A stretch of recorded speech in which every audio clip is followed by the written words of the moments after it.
12 June দিনটি কৈলাসহরবাসীর জন্য এক অভিশপ্ত দিন। 2018 সালের 12 জুন কৈলাসহরের এয়ারপোর্ট সংলগ্ন মনু নদীর বাঁধ ভেঙে যায়। বাঁধ ভাঙার কিছুক্ষণের মধ্যেই শহর পূর্বাঞ্চলের পুর পরিষদের অন্তর্গত সব কয়েকটি ওয়ার্ড জলের নিচে চলে যায়। এছাড়াও পুর পরিষদের বাইরের গ্রামাঞ্চলের এলাকাগুলিতে জল প্রবেশ করতে শুরু করে। রাত হতেই শহর উত্তরাঞ্চল সহ গ্রামাঞ্চলের নিচু গ্রামগুলো জলের নিচে চলে যায়।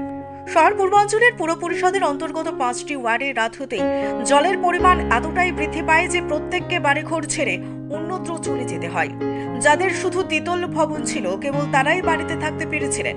হাজার হাজার মানুষ কিছুক্ষণের মধ্যেই শরণার্থী হয়ে যান। এই সমস্ত লোকেদের থাকার জন্য শহরের বিভিন্ন সরকারি বাড়ি থেকে বেসরকারি স্কুলে থাকার ব্যবস্থা করা হয়। এই হাজার হাজার লোকের খাবারের ব্যবস্থা করেছিল সেই সময় কৈলাসহর মহকুমা প্রশাসন।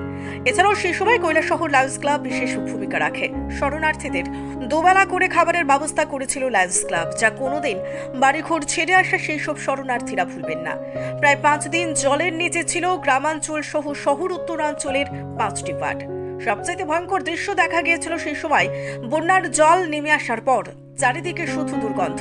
অনেকেই সেই সময় বাড়ি ঘরে গিয়ে থাকার পরিবেশ ছিল না। অনেকের লেপ কম্বল তোষক থেকে শুরু করে বালিশ পর্যন্ত পলি বালির নিচে চলে যায়।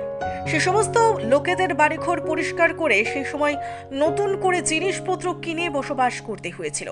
সে সময় মানুষের যা ক্ষতি হয়েছিল তা আজ পর্যন্ত অনেকেই পূরণ করতে পারেননি। তাই আজ যখন সকাল থেকে বৃষ্টি শুরু হয়, তখন থেকেই মানুষের মনে আতঙ্ক দেখা দিতে শুরু করে। অনেকেই ভাবছেন আবার যদি বন্যার কবলে পড়েন, তাহলে তাদের বর্তমানে যে পরিস্থিতি তাতে বেঁচে থাকা কষ্টকর হয়ে উঠবে। তাই সকলেই দাবি করছেন বন্যা নিয়ন্ত্রণ দপ্তর যেন বাঁধের দিকে নজরদারি রাখে এবং বন্যার হাত থেকে শহরবাসীকে বাঁচাতে যেন গুরুত্বপূর্ণ ভূমিকা গ্রহণ করে।